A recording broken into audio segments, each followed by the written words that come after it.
ನಮಸ್ಕಾರ ಬಂಧುಗಳೇ. ನಾವು ಜೀವನದಲ್ಲಿ ಹಲವಾರು ಸಮಸ್ಯೆಗಳನ್ನು ಎದುರಿಸುತ್ತೇವೆ. ಈ ಸಮಸ್ಯೆಗಳ ಫಲದಿಂದಾಗಿ ಏನಾಗುತ್ತೆ ಅಂದರೆ, ನಾವು ರಾತ್ರಿ ಮಲಗಿದರೆ ನಿದ್ರೆ ಬರೋದಿಲ್ಲ. ನಿದ್ರೆ ಇಲ್ಲದೆ ಇರುವುದು ನಮ್ಮ ಆರೋಗ್ಯವನ್ನು ಹಾಳು ಮಾಡುವಂಥ ಒಂದು ಸ್ಥಿತಿ. ಅಂದರೆ ಹಾಗಾದರೆ ನಮಗೆ ನಿದ್ರೆ ಬರೋಕ್ಕೆ ಏನು ಮಾಡಬೇಕು? ಅಂತಹ ಹಲವಾರು ವಿಡಿಯೋಗಳನ್ನು ನಾವು ಮಾಡಿದ್ದೇವೆ. ಯಾವ ರೀತಿ ನಿದ್ರೆ ಬರದಿದ್ದಾಗ ಏನು ಮಾಡಬೇಕು ಅನ್ನೋದು. ಆದರೆ ಅಂತಹ ಸ್ಥಿತಿಗೆ, ನಿದ್ರೆ ಬಾರದೇ ಇರುವಂಥ ಸ್ಥಿತಿಗೆ ಬರದೇ ಇರಲು, ಅಂತಹ ಸ್ಥಿತಿಯನ್ನು ತಲುಪದೇ ಇರಲು ಏನು ಮಾಡಬೇಕು?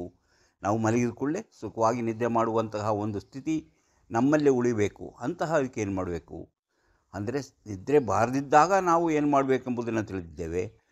ಆದರೆ ಆ ಸ್ಥಿತಿಗೆ ನಾವು ಬರದೇ ಇದ್ದಾಗ, ಆ ಸ್ಥಿತಿಯನ್ನು ನಾವು ತಲುಪುವಾಗ, ಯಾಕಂದರೆ ನಿದ್ರೆ ಮಾಡದೇ ಇರುವಂತಹ ಸ್ಥಿತಿಯನ್ನು ಯಾಕೆ ನಿದ್ದೆ ಬರಲ್ಲ ಎಂಬುದನ್ನು ತಿಳಿಸುವಾಗ, ಅದರ ಬಗ್ಗೆ ನಾವು ಚರ್ಚೆ ಮಾಡುವಾಗ, ಬದುಕಿನಲ್ಲಿ ಮೇಲೆ ಏರಲು ಇರುವಂತಹ ಕೆಲವು ಉತ್ತಮವಾದ ಅವಕಾಶಗಳಿವೆ. ಆ ಅವಕಾಶಗಳನ್ನು ನಾವು ಬಳಸಿಕೊಳ್ಬೇಕು. ಅವಕಾಶಗಳನ್ನು ಬಳಸಿಕೊಂಡು ನಾವು ನಿರಾಸರಾದಾಗ, ಆ ಅವಕಾಶಗಳನ್ನು ಸರಿಯಾದ ರೀತಿಯಲ್ಲಿ ನಾವು ಬಳಸಿಕೊಳ್ಳಲು ಸಾಧ್ಯವಾದಾಗ ನಮಗೆ ನಿದ್ರಾಭಂಗವಾಗುತ್ತದೆ. ರಾತ್ರಿ ಮಲಗಿ ನಿದ್ದೆ ಬರೋದಿಲ್ಲ, ಅದೇ ಯೋಚನೆ. ಅಯ್ಯೋ, ನಾನು ಹಾಗೆ ಮಾಡಬಾರ್ದಿತ್ತು, ಹಾಗೆ ಮಾಡಿದ ತಪ್ಪು, ಹೀಗೆ ಮಾಡಬಾರ್ದಿತ್ತು, ಹೀಗೆ ಮಾಡಿದ ತಪ್ಪು, ನಾನು ಮುಂದಕ್ಕೆ ಏನಾಗುತ್ತೇನೋ, ನನ್ನ ಕತೆ ಏನಾಗುತ್ತೋ, ನಾನು ಈ ಬಿಸ್ನೆಸ್ಸನ್ನೇ ಮಾಡ್ಕೊಂಡು ಹೋದರೆ, ಈ ಉದ್ಯೋಗದಲ್ಲೇ ಇದ್ದರೆ ನನ್ನ ಜೀವನ ಯಾವ ರೀತಿ ಆಗುತ್ತದೆ ಎಂಬ ಒಂದು ಭಯ ನಿಮ್ಮ ಮನಸ್ಸಲ್ಲಿರುತ್ತೆ. ಇಂತಹ ಭಯಗಳನ್ನು ನೀವು ಹೋಗಲಾಡಿಸಿ, ನೀವು ಸರಿಯಾಗಿ ರಾತ್ರಿ ನಿದ್ದೆ ಮಾಡಬೇಕಾದ್ರೆ ಏನು ಮಾಡಬೇಕು? ಇಂತಹ ಸಮಸ್ಯೆಗಳನ್ನು ಎದುರಿಸಿದಾಗ ನಿಮ್ಮ ಜೀವನದಲ್ಲಿ ನೀವು ಹಲವು ರೀತಿಯ ಕಷ್ಟ ನಷ್ಟಗಳನ್ನು ಅನುಭವಿಸಬೇಕಾಗುತ್ತದೆ. ಆದ್ದರಿಂದ ಈ ನಿದ್ರೆ ಭಂಗಕ್ಕೆ ಅವಕಾಶವನ್ನು ಕೊಡದೆ ನೀವು ಬದುಕಲು ಏನು ಮಾಡಬೇಕು? ಅದರ ಬಗ್ಗೆ ನಾವು ಮೊದಲು ಚಿಂತೆ ಮಾಡಬೇಕು. ಯಾಕಂದರೆ ನಿದ್ರೆ ಇಲ್ಲದಿದ್ದವರೇ, ನಿದ್ರೆ ಬಾರದಿದ್ದವರಿಗೆ ಏನು ಮಾಡಬೇಕು, ಹೇಗೆ ಮಾಡಬೇಕು ಅಂತ ನಾನು ಹಲವಾರು ವಿಡಿಯೋಗಳನ್ನು ಹೇಳಿದ್ದೇನೆ, ಮಾಡಿದ್ದೇನೆ. ಅದನ್ನು ನೀವು ನೋಡಿರ್ಬೋದು. ಅಂತಹ ವಿಡಿಯೋಗಳನ್ನ ನೀವು ಮಾಣಿಯ ಟೈಮ್ಸ್ ಯೂಟ್ಯೂಬ್ ಚಾನಲ್ ನೋಡಬಹುದು. ಆದರೆ ಇವತ್ತು ನಾನು ಹೇಳೋದು, ನಮಗೆ ಯಾಕೆ ನಿದ್ದೆ ಬರದಿದ್ದಂತೆ ಆಗುತ್ತದೆ, ಯಾಕೆ ನಿದ್ರೆ ಬರೋದಿಲ್ಲ, ಅದರಿಂದ ನಾವು ಅಂಥ ಸ್ಥಿತಿಯನ್ನು ತಲುಪದೆ ನಾವು ಜೀವನದಲ್ಲಿ ಮೇಲೇರಿ ಬರಲು ಏನು ಮಾಡಬೇಕೆಂಬುದನ್ನು ನಾವು ತಿಳಿಬೇಕು. ಅದಕ್ಕಿಂತ ಮೊದಲು ಸುತ್ತಿ ಬರೋಣ, ದೇಶ ಸುತ್ತೋಣ, ಕೋಶ ಓದೋಣ, ಮನಸ್ಸಿನೊಳಗೆ ನುಗ್ಗಿ ನೋಡೋಣ. ಅದುವೇ ದಾರಿ ಮಾಣಿಯ ಟೈಮ್ಸ್. ಸ್ವಾಗತ, ನಿಮಗೆಲ್ಲರಿಗೂ ಸ್ವಾಗತ. ಎಂಬುದು ಕಷ್ಟ ನಷ್ಟಗಳ ಒಂದು ದಾರಿಯಲ್ಲಿ ಸಾಗುವುದು. ನಿಮಗೆಲ್ಲರಿಗೂ ಮಾಣಿಯ ಟೈಮ್ಸ್ ಯೂಟ್ಯೂಬ್ ಚಾನಲಿಗೆ ಸ್ವಾಗತ. ಬದುಕಿನಲ್ಲಿ ನಾವು ಹಲವು ಮೆಟ್ಟಿಲುಗಳನ್ನು ಹತ್ತಿ ನಾವು ಜೀವನದಲ್ಲಿ ಮುಂದುವರಿಯಬಹುದು. ಅಂತಹ ಕೆಲವು ಮೆಟ್ಟುಗಳ ಬಗ್ಗೆ, ಅಂತಹ ಕೆಲವು ಸ್ಟೆಪ್ಗಳ ಬಗ್ಗೆ ನಾವು ತಿಳಿದುಕೊಂಡರೆ ರಾತ್ರಿ ನಮಗೆ ನಿದ್ರೆ ಇಲ್ಲದೆ ಸಮಯವನ್ನು ಕಳೆದು ನರಳಿ ಬೆಳಗಾಗುವಂತೆ ಕಾಯುವುದು ತಪ್ಪುತ್ತದೆ. ಹಾಗಾದರೆ ಅಂತಹ ಮೆಟ್ಟಿಲುಗಳು ಯಾವುದು? ಆ ಮೆಟ್ಟಿಲುಗಳನ್ನು ಯಾವ ರೀತಿಯಲ್ಲಿ ನಾವು ಹತ್ತಬೇಕು ಎಂಬುದನ್ನು ತಿಳಿದುಕೊಳ್ಳೋಣ. ಹಲವು ರೀತಿಯ ಮೆಟ್ಟಿಲುಗಳಿವೆ. ಆ ಮೆಟ್ಟಿಲುಗಳನ್ನು ನೀವು ಸರಿಯಾದ ರೀತಿಯಲ್ಲಿ ಹೆಜ್ಜೆ ಇಟ್ಟು ಮೇಲೇರಿದಾಗ ನೀವು ಸುಖವಾಗಿ ನಿದ್ರೆ ಮಾಡುತ್ತೆ, ಮನಸ್ಸಿಗೆ ಸಂತೋಷವಾಗುತ್ತೆ, ಮನಸ್ಸಿಗೆ ಆನಂದವಾಗುತ್ತೆ. ಆ ರೀತಿ ಅಂತಹ ಮೆಟ್ಟಿಲುಗಳನ್ನು ತಿಳಿಯಬೇಕಾದರೆ ನೀವು ಇಂದಿನ ಈ ಕಾರ್ಯಕ್ರಮವನ್ನು ನೋಡಿ, ಪೂರ್ತಿಯಾಗಿ ನೋಡಿದಾಗ ನಿಮಗೆ ತಿಳಿಯುತ್ತದೆ. ಅದಕ್ಕಿಂತ ಮೊದಲು ನೀವು ಇನ್ನೂ ಮಾಣಿಯ ಟೈಮ್ಸ್ ಯೂಟ್ಯೂಬ್ ಚಾನಲನ್ನು ಸಬ್ಸ್ಕ್ರೈಬ್ ಮಾಡಿಲ್ಲವಾದರೆ ಈಗಲೇ ಕೆಳಗೆ ಕಾಣುವ ಸಬ್ಸ್ಕ್ರೈಬ್ ಎಂದು ಬರೆದಿರುವಲ್ಲಿ ಒಮ್ಮೆ ಕ್ಲಿಕ್ ಮಾಡಿ ಸಾಕು, ನೀವು ಸಬ್ಸ್ಕ್ರೈಬ್ ಆಗ್ತೀರಿ. ಅದೇ ರೀತಿ ಪಕ್ಕದಲ್ಲಿ ಕಾಣುವ ಗಂಟೆಯ ಚಿಹ್ನೆಯನ್ನು ಒಮ್ಮೆ ನೀವು ಒತ್ತಿದರೆ ಮಾಣಿಯ ಟೈಮ್ಸ್ ಯೂಟ್ಯೂಬ್ ಚಾನಲಲ್ಲಿ ಯಾವುದೇ ಹೊಸ ವೀಡಿಯೋ ಅಪ್ಲೋಡ್ ಆದ ಕೂಡಲೇ ನಿಮ್ಮ ಮೊಬೈಲಿಗೆ ನೋಟಿಫಿಕೇಷನ್ ಬರುವುದರಿಂದ ನೀವು ಎಲ್ಲ ವೀಡಿಯೋಗಳು ನೋಡಬಹುದು. ಎಲ್ಲ ವೀಡಿಯೋಗಳು ನೋಡಿ ಹೆಚ್ಚು ವಿಷಯ ತಿಳ್ಕೊಂಡು ನಿಮ್ಮ ಜೀವನಕ್ಕೆ ಯಾವುದು ಅವಶ್ಯಕವೋ ಅದನ್ನು ಅಳವಡಿಸಿಕೊಂಡಾಗ ನೀವು ಜೀವನದಲ್ಲಿ ಅಭಿವೃದ್ಧಿಯಾಗ್ತೀರಿ, ಜೀವನದಲ್ಲಿ ಯಶಸ್ವಿಯಾಗುತ್ತೀರಿ, ಸುಖವಾಗಿ ನಿದ್ರೆ ಮಾಡಲು ಸಾಧ್ಯವಾಗುತ್ತೆ. ಈಗ ಪ್ರತಿಯೊಂದು ವಿಡಿಯೋವನ್ನು ನೀವು ಆರಂಭದಿಂದ ಕೊನೆಯವರೆಗೂ ನೋಡಿ, ಲೈಕ್ ಮಾಡಿ, ಶೇರ್ ಮಾಡಲು ಮರೆಯಬೇಡಿ. ಈಗ ನಾನು ನೋಡಿ, ನಮಗೆ ಹಲವು ಮೆಟ್ಟಿಲುಗಳು ಅಂತ ನಾನು ಹೇಳಿದೆ. ಯಾವುದು ಹಲವು ಮೆಟ್ಟಿಲುಗಳು? ಯಾವುದೇ ಒಂದು ಜೀವನದಲ್ಲಿ ನಡೆಯುವಂಥ ಸೋಲನ್ನು ನಡೆಯುವಂಥ ಸೋಲು. ನಾವು ಮಾಡಿದ ಕೆಲಸ ಸರಿಯಾಗಲಿಲ್ಲ, ನಾವು ಓದಿದಾಗ ಶಿಕ್ಷಣದಲ್ಲಿ ನಾವು ಫೇಲ್ ಆಗ್ತೀವಿ, ಅಥವಾ ನಾವು ಮಾಡಿದ ಕೆಲಸ ಸರಿಯಾಗೋದಿಲ್ಲ, ಕೆಲಸಕ್ಕೆ ಸೇರಕ್ಕೆ ಹೋಗಿ ಟೆಸ್ಟ್ ಬರೆದ್ರೆ ಅದು ಪಾಸ್ ಆಗೋದಿಲ್ಲ. ಸಾಲ ಮಾಡ್ತೀವಿ, ಸಾಲ ಮಾಡಿದ್ರೆ ಅದನ್ನು ತೀರ್ಸೋಕ್ಕೆ ಕಷ್ಟಪಡಬೇಕಾಗುತ್ತೆ, ತೀರ್ಸೋಕ್ಕೆ ಸಾಧ್ಯ ಆಗೋದಿಲ್ಲ. ಅಥವಾ ಯಾರಿಗಾದರೂ ನಾವು ಹಣ ಕೊಟ್ಟಿರ್ತೀವಿ, ಹಣ ವಾಪಸ್ ಬರೋದಿಲ್ಲ. ಇಂತಹ ವಿಚಾರಗಳಿಂದ ನಾವು ಚಿಂತೆಗೊಳಗಾಗ್ತೀವಿ. ಆ ಚಿಂತೆಗೊಳಗಾಗ್ತೀವಲ್ಲ, ನಾವು ಅದರ ಬಗ್ಗೆನೇ ಯೋಚನೆ ಮಾಡ್ತಾ ಬಂದರೆ, ಆ ಸೋಲಿನ ಬಗ್ಗೆನೇ ನಾವು ಚಿಂತೆ ಮಾಡ್ತಾ ಬಂದರೆ, ನಮಗೆ ನಮ್ಮ ಕೆಲಸ ಕಾರ್ಯಗಳ ಬಗ್ಗೆ ನಮಗೆ ಉದಾಸೀನ ಬಂದುಬಿಡುತ್ತೆ, ಸೋಮಾರಿತನ ಬರುತ್ತೆ, ಏನು ಮಾಡಿದರೂ ಸರಿ ಆಗೋದಿಲ್ಲ ಎಂಬ ಚಿಂತೆ ನಮ್ಮನ್ನು ಕಾಡುತ್ತದೆ. ಆದ್ದರಿಂದ ನಾವೇನು ತಿಳ್ಕೊಬೇಕು, ಈ ಆಗುತ್ತಿರುವುದೆಲ್ಲವೂ ಒಳ್ಳೆಯದಕ್ಕೆ. ನಾವು ಈಗ ಮಾಡಿದಂತಹ ಇಂಥ ಕೆಲಸ ಕಾರ್ಯಗಳು ಸೋಲಾಗಿದ್ದು ನಮ್ಮ ಒಳ್ಳೆಯದಕ್ಕೆ. ಮುಂದೆ ಇದಕ್ಕಿಂತ ಉತ್ತಮವಾದ ಅವಕಾಶಗಳು ನಮಗೆ ಸಿಗುತ್ತಿದೆ, ಗುರಿ ಮುಟ್ಟಲು ಸಾಧ್ಯವಾಗುತ್ತದೆ. ಅಂದರೆ ಈ ಸೋಲಿನಿಂದ ನಾನು ಪಾಠ ಕಲಿತೆ, ಇಂತಹ ಸೋಲುಗಳು ಇನ್ನೂ ಆಗಬಾರದು ಎಂಬುದನ್ನು ತಿಳಿದುಕೊಂಡು ನಾನು ಈ ಮೆಟ್ಟಿಲನ್ನು ಹತ್ತಿ ಮುಂದೆ ಹೋಗುತ್ತೇನೆ. ಈ ಸೋಲು ನನಗೆ ಮುಂದೆ ಗೆಲುವನ್ನು ತರುವಂತಹ ಒಂದು ದಾರಿಯಾಗಿರಬಹುದು ಎಂಬುದನ್ನು ಯೋಚನೆ ಮಾಡಬೇಕು. ಅಂಥ ಯೋಚನೆ ಮಾಡಿದವನು, ನನ್ನ ಸೋಲು ನನಗೆ ಮುಂದಿನ ನನ್ನ ಗೆಲುವಿನ ದಾರಿಯನ್ನು ಸುಲಭಗೊಳಿಸುತ್ತದೆ ಎಂದು ತಿಳಿದವನು, ಹಾಗೆ ಅವನು ಮುಂದುವರೆದಾಗ, ಆ ರೀತಿಯಲ್ಲಿ ಅವನು ಪ್ರಯತ್ನ ಪಟ್ಟಾಗ ಅವನು ಜೀವನದಲ್ಲಿ ಯಶಸ್ವಿಯಾಗುತ್ತಾನೆ. ಸೋಲನ್ನು ಮರೆತು ಬಿಡುತ್ತಾನೆ. ಗುರಿ ಮಾತ್ರ ಮನಸ್ಸಿನಲ್ಲಿ ಬಲಗೊಳ್ಳುತ್ತದೆ. ಆವಾಗ ಆ ಗುರಿಯ ತಲುಪುವಂಥ ಅವನು ಅದೇ ವಿಷಯದಲ್ಲಿ ಹಾಗೆ ಅವನು ರಾತ್ರಿ ಸುಖವಾಗಿ ನಿದ್ರೆ ಮಾಡ್ತಾನೆ.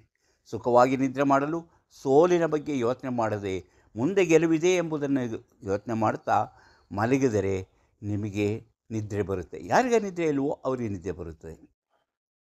ಹಾಗಾದರೆ ಇನ್ನೇನು, ನನಗೆ ಅದೇ ಚಿಂತೆಗಳು, ಅಂಥ ಕೆಟ್ಟ ಚಿಂತೆಗಳು, ನೆಗೆಟಿವ್ ಚಿಂತೆಗಳೇ ಬರ್ತಾ ಇದೆ, ಏನು ಮಾಡಲಿ?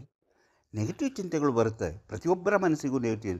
ಅದು ಮಾಡೋದು ಸರಿಯಾಗಲ್ಲ, ಇದು ಮಾಡೋದು ಸರಿಯಾಗಲ್ಲ, ನಾನು ಇಲ್ಲಿ ಮನೆ ಕಟ್ಟಿದ್ರೆ ಸರಿಯಾಗಲ್ಲ, ಈ ಮನೆ ಹೇಗೆ ಕಟ್ಟಿದ್ರೆ ಸರಿಯಾಗಲ್ಲ ಎಂಬ ನೆಗೆಟಿವ್ ಚಿಂತೆಗಳು ಇರುತ್ತೆ. ಅದೇ ಇದರ ವಾಸ್ತು ಸರಿಯಾಗಿಲ್ಲ, ಇದು ಸರಿಯಾಗಿಲ್ಲ, ಇದು ಸರಿಯಿಲ್ಲ, ಇಂತಹ ಚಿಂತೆಗಳು ಪ್ರತಿಯೊಬ್ಬ ಮನುಷ್ಯನ ಮನಸ್ಸಿನಲ್ಲೂ ಬರುತ್ತದೆ. ಆದರೆ ಈ ನೆಗೆಟಿವ್ ಚಿಂತೆಗಳನ್ನೇನು ಮಾಡಬೇಕು? ಅದನ್ನು ಮರೆಯೋ ಪ್ರಯತ್ನ ಮಾಡಬೇಕು.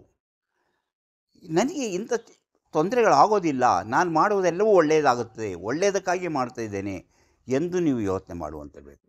ಒಳ್ಳೆಯದಕ್ಕಾಗಿ ಯೋಚನೆ ಮಾಡಿ, ಒಳ್ಳೆಯದನ್ನೇ ಮಾಡುತ್ತೇನೆ, ಒಳ್ಳೆಯ ವಿಚಾರಗಳನ್ನೇ ಮಾಡುತ್ತೇನೆ, ಒಳ್ಳೆಯ ಕೆಲಸನೇ ಮಾಡ್ತಿದ್ದೇನೆ, ನಾನು ಮಾಡ್ತಿರುವುದರಲ್ಲಿ ಯಾವುದೂ ಕೆಟ್ಟದಿಲ್ಲ ಎಂಬ ಯೋಚನೆ ಬರಬೇಕು. ನಾನು ಈ ಒಳ್ಳೆಯ ಕೆಲಸ ಮಾಡುವುದರಿಂದ ನನಗೆ ಒಳ್ಳೆಯದಾಗುತ್ತೆ, ಯಾವತ್ತೂ ನನಗೆ ತೊಂದರೆ ಆಗೋದಿಲ್ಲ, ನನ್ನ ಸಮಸ್ಯೆ ಆಗೋದಿಲ್ಲ, ನನ್ನ ಮನಸ್ಸಿಗೆ ಸಂತೋಷ. ನೀವು ಒಂದು ಮನೆಯಲ್ಲಿ ವಾಸ ಆದಾಗ ಏನೋ ಕಾಯಿಲೆ ಬಂದಾಗ, ಅಯ್ಯೋ ಈ ಮನೆ ವಾಸ್ತು ಸರಿಯಿಲ್ಲ, ಅದರಿಂದ ನನಗೆ ಕಾಯಿಲೆ ಬಂತು, ರೋಗ ಬಂತು, ನನ್ನ ಮನೆಯನ್ನು ಆದರೆ ವಾಸ್ತು ಸರಿ ಇದ್ದವ್ರ ಮನೆಯಲ್ಲೂ ಕಾಯಿಲೆ ಇದೆ ಎಂಬುದನ್ನು ನೀವು ಮರೆತು ಬಿಡ್ತೀರಿ. ನೀವು ಯಾವುದೋ ವಾಸ್ತುವನ್ನು ನೋಡಿ ಮನೆ ಕಟ್ಟಿದವರ ಮನೆಯಲ್ಲೂ ಅಂತಹ ಸಮಸ್ಯೆಗಳು ಇರುತ್ತದೆ, ಆದರೆ ಅವರು ಹೇಳ್ಕೊಳ್ಳೋದಿಲ್ಲ.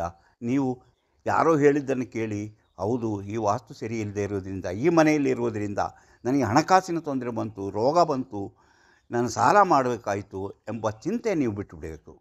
ನಾನು ವಾಸ ಮಾಡುವ ಜಾಗ ಚೆನ್ನಾಗಿದೆ, ಅದ್ರ ಚೆನ್ನಾಗಿಲ್ಲ, ಆದರೆ ನನ್ನದು ಏನೋ ಒಂದು ಕಷ್ಟ ಸಮಯದಲ್ಲಿ ಈಗ ಸಾಲ ಮಾಡಬೇಕಾಯಿತು, ಏನೋ ನನಗೆ ರೋಗ ಬಂತು, ಈ ರೋಗವನ್ನು ನಾನು ಗುಣಪಡಿಸಿಕೊಂಡು ಸಾಲವನ್ನು ತೀರಿಸುತ್ತೇನೆ ಎಂಬ ಗೆಲುವಿನ ಒಂದು ಮೈಲಿಗಲ್ಲನ್ನು ನಾವು ಸ್ಥಾಪನೆ ಮಾಡ್ಬೋದು. ಅಂದರೆ ನಾನು ಗೆಲ್ಲುತ್ತೇನೆ, ನಾನು ಮುಂದೆ ಬಂದೇ ಬರುತ್ತೇನೆ ಎಂಬ ಈ ಚಿಂತನೆಯಲ್ಲಿ ಎಲ್ಲವನ್ನು ಪಾಸಿಟಿವ್ ಆಗಿ ನೀವು ಯೋಚನೆ ಮಾಡಬೇಕು. ಆ ನೆಗೆಟಿವ್ ಇರುವಂಥ ಚಿಂತೆಗಳನ್ನು ಬಿಟ್ಟು ಬಿಡಬೇಕು, ಪಾಸಿಟಿವ್ ಆದ ಚಿಂತೆಗಳನ್ನು ಬೆಳೆಸ್ತಾ ಹೋಗಬೇಕು. ಆಗ ಎಲ್ಲವನ್ನೂ ಪಾಸಿಟಿವ್ ಆಗಿ ಬೆಳೆಸ್ತಾ ಹೋದಾಗ ಜೀವನದಲ್ಲಿ ಯಶಸ್ವಿಯಾಗುತ್ತಾರೆ. ರಾತ್ರಿ ಮಲಗಿದಾಗ ನನಗೆ ನಿದ್ದೆ ಬರುತ್ತೆ ಎಂಬ ಪಾಸಿಟಿವ್ ಚಿಂತೆಯೇ ನಿಮ್ಮ ಮನಸ್ಸಿನಲ್ಲಿರುತ್ತೆ. ನೀವು ಆ ಪಾಸಿಟಿವ್ ಚಿಂತೆಯಲ್ಲೇ ಮಲಗಿದಾಗ ನೀವು ರಾತ್ರಿ ಸುಖವಾಗಿ ನಿದ್ದೆ ಬರುತ್ತೀರಿ. ನಾಳೆ ನೀವು ಎದ್ದಾಗ ಮತ್ತಷ್ಟು ಉತ್ಸಾಹ ಬರುತ್ತೆ, ನೀವು ಕೆಲಸ ಮಾಡ್ತೀರಿ. ನಿಮ್ಮ ನೆಗೆಟಿವ್ ಚಿಂತೆಗಳನ್ನು ಗೆದ್ದು ನೀವು ಪಾಸಿಟಿವ್ ಚಿಂತೆಗಳಲ್ಲಿ ಪಾಸಿಟಿವ್ ಆಗಿ ಬದಲಾಗಿದ್ದೀರಿ. ನಿಮ್ಮ ಜೀವನ ಸುಖವಾಗಿರುತ್ತದೆ ಎಂಬುದನ್ನು ನೀವು ತಿಳ್ಕೊಬೇಕು. ಹಾಗಾದರೆ ನಮಗೆ ಸಮಸ್ಯೆಗಳು ಬರೋದಿಲ್ವಾ, ಜೀವನದಲ್ಲಿ ಸಮಸ್ಯೆಗಳು ಎದುರಾಗುವುದಿಲ್ವಾ ಎಂಬ ಪ್ರಶ್ನೆ ಬರ್ಬೋದು. ಹೌದು, ಜೀವನದಲ್ಲಿ ಸಮಸ್ಯೆಗಳು ಪ್ರತಿಯೊಬ್ಬರಿಗೂ ಬರುತ್ತೆ. ಆ ಸಮಸ್ಯೆಗಳನ್ನು ನಾವು ಎದುರಿಸುವ ರೀತಿ ಇದೆಯಲ್ಲ, ಅದನ್ನು ಹೇಗೆ ಎದುರಿಸಬೇಕು, ಆ ಸಮಸ್ಯೆಗಳಿಂದ ನಾವು ಹೇಗೆ ಹೊರಗೆ ಬರಬೇಕು ಎಂಬುದನ್ನು ನಾವು ಯೋಚಿಸಬೇಕೇ ಹೊರತು ನನಗೆ ಮಾತ್ರ ಇಂಥ ಸಮಸ್ಯೆಗಳಿದೆ, ಬೇರೆ ಯಾರಿಗೂ ಇಂಥ ಸಮಸ್ಯೆಗಳಿಲ್ಲ, ನನಗೆ ಮಾತ್ರ ಇಂಥ ಕಷ್ಟಗಳಿದೆ, ಬೇರೆ ಯಾರಿಗೂ ಇಂಥ ಕಷ್ಟಗಳಿಲ್ಲ ಎಂಬ ಯೋಚನೆಯನ್ನು ಮಾಡಿಬಿಟ್ಟು ಇದರ ಚಿಂತೆಯಲ್ಲೇ ನೀವು ಮಲಗಿರ್ತೀರಿ. ನಿಮಗೆ ನಿದ್ದೆ ಬರೋದಿಲ್ಲ. ಈ ಕಷ್ಟದಿಂದ ನನಗೆ ಹೊರಗೆ ಬರೋಕ್ಕಾಗೋದಿಲ್ಲ, ಈ ಸಮಸ್ಯೆಯಿಂದ ನಾವು ಹೊರಗೆ ಬರೋಕ್ಕಾಗಲ್ಲ, ನನ್ನ ಜೀವನವೇ ಇಷ್ಟೇ ಸಾಕಾಯಿತು ಎಂಬ ಚಿಂತೆಯಲ್ಲಿ ನೀವು ಎಲ್ಲವನ್ನೂ ಆ ನೆಗೆಟಿವ್ ಇದರಲ್ಲಿಯೇ ನಿಮ್ಮ ಮನಸ್ಸು ನೆಟ್ಟಿರುತ್ತೆ. ಆದ್ದರಿಂದ ನೀವು ಧೈರ್ಯಗೆಡುತ್ತೀರಿ, ನಿಮಗೆ ಯಾವುದರಲ್ಲೂ ಧೈರ್ಯ ಇರೋದಿಲ್ಲ. ಅದಕ್ಕೆ ನೀವೇನು ಮಾಡಬೇಕು, ಈ ಸಮಸ್ಯೆ ಅನ್ನೋದು ಪ್ರತಿಯೊಬ್ಬರ ಜೀವನದಲ್ಲೂ ಇದ್ದೇ ಇರುತ್ತೆ. ಕೆಲವರು ಅದನ್ನು ಹೇಳ್ಕೊಳ್ತಾರೆ, ಮತ್ತು ಕೆಲವರು ಹೇಳ್ಕೊಳ್ಳೋದಿಲ್ಲ. ಅವರಲ್ಲೂ ಸಮಸ್ಯೆಗಳು, ಆ ಸಮಸ್ಯೆಗಳನ್ನು ಅವರು ಸರಿಯಾದ ರೀತಿಯಲ್ಲಿ ಮಾಡಿ ಅದನ್ನು ಅವರು ಬಿಡಿಸಿಕೊಂಡು ತಮ್ಮ ಕಷ್ಟಗಳನ್ನು ನಿವಾರಿಸಿಕೊಂಡು ಜೀವನಿಸ್ತಾರೆ. ಅದೇ ರೀತಿ ನಾನು ಸಹ ಜೀವನದಲ್ಲಿ ಸಮಸ್ಯೆಗಳನ್ನು ಬಿಡಿಸಿಕೊಂಡು ಆ ಸಮಸ್ಯೆಯನ್ನು ನಾನು ಹೊರಗೆ ಬರುತ್ತೇನೆ. ಹಣಕಾಸು, ಮನೆ, ಸಂಸಾರ, ಬದುಕು, ಉದ್ಯೋಗ, ಹೀಗೆ ಪ್ರತಿಯೊಂದರಲ್ಲೂ ಸಮಸ್ಯೆಗಳು ಎದುರಾಗುತ್ತಿರುತ್ತದೆ. ಅದನ್ನು ಧೈರ್ಯದಿಂದ ಎದುರಿಸುತ್ತೇನೆ ಎಂದು ಮುಂದುವರಿಯುವ ಆ ಶಕ್ತಿ ನಿಮಗಿದ್ದಾಗ ನೀವು ಜೀವನದಲ್ಲಿ ಯಶಸ್ವಿಯಾಗುತ್ತೀರಿ. ಪ್ರತಿಯೊಂದು ಸಮಸ್ಯೆಗೂ ಪರಿಹಾರ ಇದ್ದೇ ಇದೆ ಎಂದು ತಿಳಿದುಕೊಂಡಾಗ ನಿಮಗೆ ರಾತ್ರಿ ಮಲಗಿದಾಗ ಸುಖವಾಗಿ ನಿದ್ದೆ ಬರುತ್ತೆ. ಅಂದರೆ ನೀವು ಅದನ್ನು ನೆಗೆಟಿವ್ ಆಗಿ ನೀವು ಯೋಚನೆ ಮಾಡ್ತಾ ಹೋದರೆ ನಿಮಗೆ ಯಾವಾಗಲೂ ನಿದ್ದೆ ಬರೋದಿಲ್ಲ. ನಿದ್ದೆಗೆ ಏನು ಔಷಧಿ, ನಿದ್ದೆಗೆ ಏನು ಉಪಾಯ ಎಂದು ನೀವು ಹುಡುಕ್ತಾ ಇರ್ತೀರಿ. ಮತ್ತು ನೀವೇನು ಬೇರೆಯವರ ನೆಗೆಟಿವ್ ಅಭಿಪ್ರಾಯಗಳಿಗೆ ನೀವು ಬೇರೆಯವರು ಬಂದು ಹೇಳ್ತಾರೆ, ನೀವು ಈ ಥರ ಯೋಚನೆ, ಇದು ನಿಮಗೆ ಒಳ್ಳೆಯದಲ್ಲ, ಈ ಮನೆ ನಿಮಗೆ ಒಳ್ಳೆಯದಲ್ಲ, ಈ ವಾಸ್ತು ಸರಿಯಿಲ್ಲ, ನೀವು ಮನೆಯ ಬಾಗಿಲನ್ನು ಆ ಕಡೆ ತಿರುಗಿಸಿಡಬೇಕಾಯಿತು, ನೀರಿನ ತೊಟ್ಟಿ ಅಲ್ಲಿರಬೇಕಿತ್ತು, ನೀರಿನ ತೊಟ್ಟಿ ಸ್ಟೇರ್ಕೇಸ್ ಅಲ್ಲಿರಬೇಕಾಯಿತು, ಈ ಬಾಗಿಲು ಇಲ್ಲಿರಬೇಕಾಯಿತು, ಈ ಕಿಟಿ ಇಲ್ಲಿ. ಇಂತಹ ಜನರು ನಿಮ್ಮ ಹತ್ರ ನೆಗೆಟಿವ್, ಇದರಿಂದಲೇ ನಿಮಗೆ ಕಾಯಿಲೆ ಬಂದಿದ್ದು, ಇಂತಹ ನೆಗೆಟಿವ್ ಚಿಂತೆಗಳು, ಇದರಿಂದ ನೀವೇ ಸಾಲ ಆಗಿದ್ದು, ಇಂತಹ ನೆಗೆಟಿವ್ ಚಿಂತೆಗಳನ್ನು ಬೇರೆಯವರು ನಿಮ್ಮ ಹತ್ರ ಹೇಳ್ತಾ ಹೋಗ್ತಾರೆ. ಆವಾಗ ನೀವು ಅದರ ಬಗ್ಗೆ ಯೋಚಿಸಿ ನೆಗೆಟಿವ್ ಆಗಿ ಚಿಂತಿಸ್ತಾರೆ. ಹೌದು, ನಾನು ಮನೆ ಕಟ್ಟಿಸಿ ಸರಿಯಾಗಿಲ್ಲ, ಅಥವಾ ನಾನು ವಾಸ ಆಗಿರೋ ಮನೆ ಸರಿಯಾಗಿಲ್ಲ, ಅದನ್ನು ಬದಲಾಯಿಸಬೇಕು, ಇಂತಹ ಯೋಚನೆಗಳನ್ನು ಮಾಡ್ತಾರೆ. ಇಂಥ ಯೋಚನೆಗಳು ಮಾಡಿದಾಗ ಏನಾಗುತ್ತೆ, ನಿದ್ದೆ ಇಲ್ಲದ ರಾತ್ರಿಗಳನ್ನು ಕಳೆಯಬೇಕಾಗುತ್ತದೆ.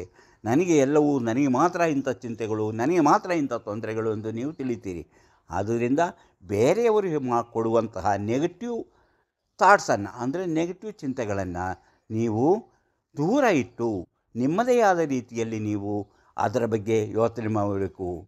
ನೀವು ಯಾವ ಸ್ಥಳದಲ್ಲಿ ಯಾವ ರೀತಿಯ ಬದಲಾವಣೆ ಬೇಕೆಂಬುದನ್ನು ನೀವು ಯೋಚನೆ ಮಾಡಬೇಕಾಗುತ್ತು, ಬೇರೆಯವರು ಹೇಳಿದ್ದಲ್ಲ.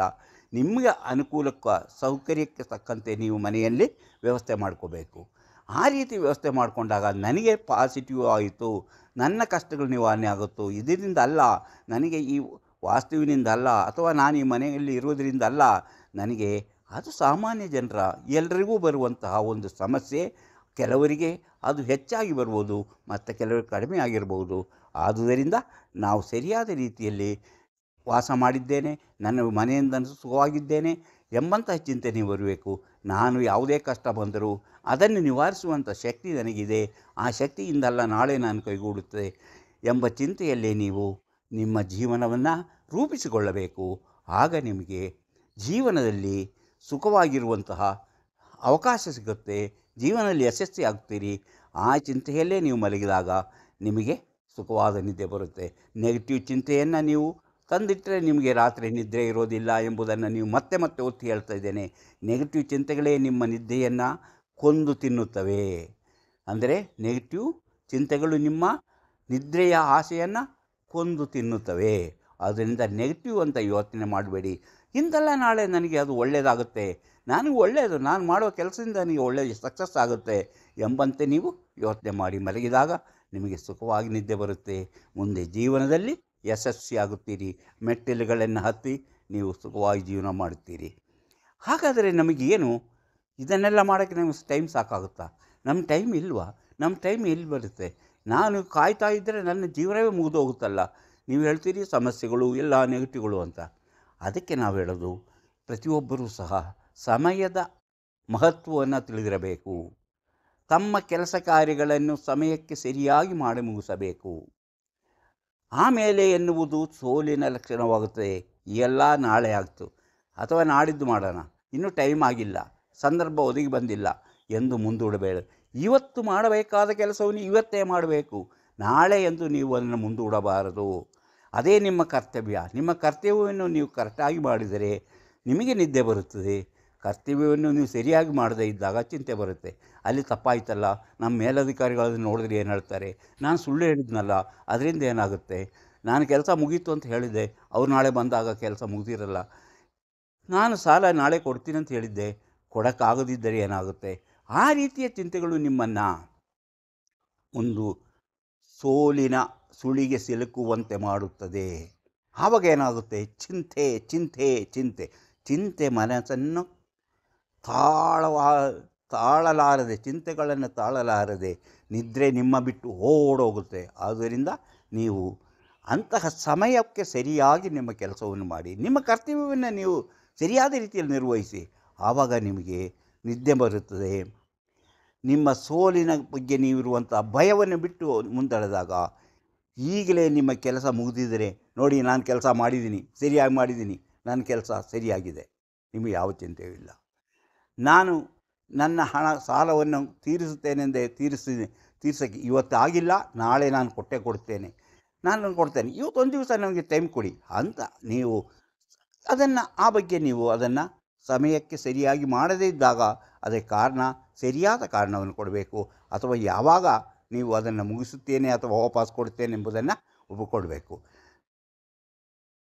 ಯಾವುದೇ ಕೆಲಸವನ್ನು ಸಮಯಕ್ಕೆ ಸರಿಯಾಗಿ ಮಾಡದೇ ಇದ್ದರೆ ನಿಮಗೆ ನಿದ್ದೆ ಇರೋದಿಲ್ಲ, ನೀವು ನಿದ್ದೆ ಮಾಡೋಕ್ಕಾಗೋದಿಲ್ಲ. ಯಾಕಂದರೆ ಅಯ್ಯೋ ನಾನು ಹೆಂಗೆ ಕೆಲಸ ಮುಗಿಸ್ಲಿ, ಯಾವ ಕೆಲಸ ಮುಗಿಸ್ಲಿ, ನನ್ನ ಮೇಲಧಿಕಾರಿಗಳು ಏನು ಕೇಳ್ತಾರೆ, ಅಥವಾ ನಾನು ಕೆಲಸಕ್ಕೆ ಬೀಜ ಬಿತ್ತನೆ ಸಮಯದಲ್ಲಿ ಬೀಜ ಬಿತ್ತದಿದ್ದರೆ ಆ ಬೆಳೆ ಸರಿಯಾಗಿ ಬರೋದಿಲ್ಲ.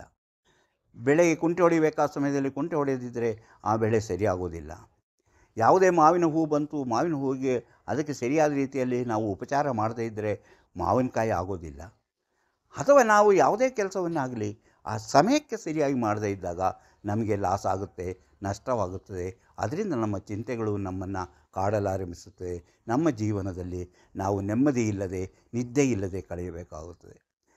ಇಂತಹ ಎಲ್ಲ ಕೆಲಸ ಮಾಡಿದಾಗ ನಿಮಗೆ ನಿದ್ದೆ ಇಲ್ಲ ಎಂಬ ಭಯ ನಿಮ್ಮಿಂದ ದೂರ ಆಗುತ್ತದೆ.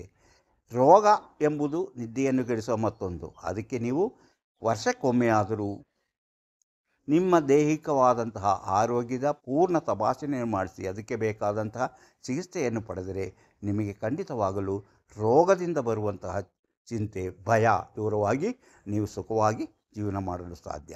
ಆ ನಿದ್ದೆ ಎಂಬುದು ನಿಮ್ಮನ್ನು ಬಿಟ್ಟು ಹೋಗುವುದೇ ಇಲ್ಲ. ಯಾವಾಗ ನಿದ್ದೆ ಮಾಡಬೇಕು ಆ ಟೈಮಿಗೆ ನಿದ್ದೆ ಬರುತ್ತದೆ. ಅದು ಬಿಟ್ಟು ನಾನು ಆ ಔಷಧಿ ತೊಗೊಂಡು ನಿದ್ದೆ ಮಾಡ್ತೀನಿ, ಈ ಔಷಧಿ ತೊಗೊಂಡು ನಿದ್ದೆ ಮಾಡ್ತೀನಿ ಅಂದರೆ ಆಗೋದಿಲ್ಲ. ಇನ್ನು ಇಂತಹ ಸಮಸ್ಯೆಗಳು ಇಲ್ಲದೇ ಇದ್ದಾಗ ನಿದ್ದೆ ಬಂದಾಗ ನಾನು ಹೇಳಿದ ಈ ಪಾಯಿಂಟ್ಗಳನ್ನು ಹೊತ್ತಿರಿ. ನಿದ್ದೆ ಬಂದಾಗ ಮಧ್ಯರಾತ್ರಿಯಲ್ಲಿ ನಿದ್ದೆ ಎಚ್ಚರವಾದಾಗ ಮತ್ತೆ ಸುಖ ನಿದ್ರೆಗೆ ಏನು ಮಾಡಬೇಕು ಎಂಬ ಮುಂತಾದ ವಿಚಾರಗಳನ್ನು ನಾನು ವಿಡಿಯೋಗಳಲ್ಲಿ ತೋರಿಸಿದ್ದೇನೆ. ಅದರಂತೆ ಮಾಡಿ ನೀವು ಪ್ರಯತ್ನ ಪಡ್ಬೋದು. ಈಗ ನಾನು ಹೇಳಿದ್ದು ನಿಮ್ಮ ಜೀವನದ ಯಶಸ್ಸು ಮತ್ತು ಅಭಿವೃದ್ಧಿಗಾಗಿ ಅದರ ಜೊತೆ ಸುಖವಾಗಿ ನಿದ್ರೆಯನ್ನು ಮಾಡಲು ಇರುವ ದಾರಿಗಳ ಬಗ್ಗೆ ನಿಮಗೆ ತಿಳಿಸ್ಕೊಟ್ಟಿದೆ. ಇಂಥ ವಿಡಿಯೋಗಳು ನಿಮಗೆ ಇಷ್ಟವಾದರೆ ಈಗಲೇ ಲೈಕ್ ಮಾಡಿ, ಶೇರ್ ಮಾಡಿ. ಹಾಗೆಯೇ ನೀವು ಇನ್ನೂ ಮಾಣಿ ಅಟ್ ಟೈಮ್ಸ್ ಯೂಟ್ಯೂಬ್ ಚಾನಲನ್ನು ಸಬ್ಸ್ಕ್ರೈಬ್ ಮಾಡಿಲ್ಲವಾದರೆ ಈಗಲೇ ಕೆಳಗೆ ಕಾಣುವ ಸಬ್ಸ್ಕ್ರೈಬ್ ಎಂದು ಬರೆದಿರಲಿ ಒಮ್ಮೆ ಕ್ಲಿಕ್ ಮಾಡಿ ಸಾಕು, ನೀವು ಸಬ್ಸ್ಕ್ರೈಬರ್ ಆಗ್ತೀರಿ. ಅದೇ ರೀತಿ ಪಕ್ಕದಲ್ಲಿ ಕಾಣುವ ಗಂಟೆಯ ಚಿಹ್ನೆಯನ್ನು ಒಮ್ಮೆ ಒತ್ತಿದರೆ ಮಾಣಿ ಅಟ್ ಟೈಮ್ಸ್ ಯೂಟ್ಯೂಬ್ ಚಾನಲಲ್ಲಿ ಬರುವ ಯಾವುದೇ ಹೊಸ ವೀಡಿಯೋ ಅಪ್ಲೋಡ್ ಆದ ಕೂಡಲೇ ನಿಮ್ಮ ಮೊಬೈಲಿಗೆ ನೋಟಿಫಿಕೇಷನ್ ಬರೋದ್ರಿಂದ ನೀವು ಎಲ್ಲ ವೀಡಿಯೋಗಳನ್ನು ನೋಡಿ ಹೆಚ್ಚು ಹೆಚ್ಚು ವಿಷಯಗಳನ್ನು ತಿಳಿದುಕೊಂಡು ನಿಮ್ಮ ಜೀವನಕ್ಕೆ ಯಾವುದು ಅವಶ್ಯಕವೋ ಅದನ್ನು ಅಳವಡಿಸಿಕೊಂಡಾಗ ನೀವು ಜೀವನದಲ್ಲಿ ಅಭಿವೃದ್ಧಿ ಆಗ್ತೀರಿ, ಯಶಸ್ವಿ ಆಗ್ತೀರಿ. ರಾತ್ರಿ ನೀವು ಮಲಗಿದಾಗ ಸುಖವಾಗಿ ನಿದ್ರೆ ಬರುತ್ತದೆ. ಇಂತಹ ಮತ್ತೊಂದು ವಿಡಿಯೋದೊಂದಿಗೆ ಮತ್ತೆ ಬರುತ್ತೇನೆ. ಇಷ್ಟು ಹೊತ್ತು ಈ ವಿಡಿಯೋ ನೋಡಿದ ನಿಮಗೆಲ್ಲರಿಗೂ ಧನ್ಯವಾದ.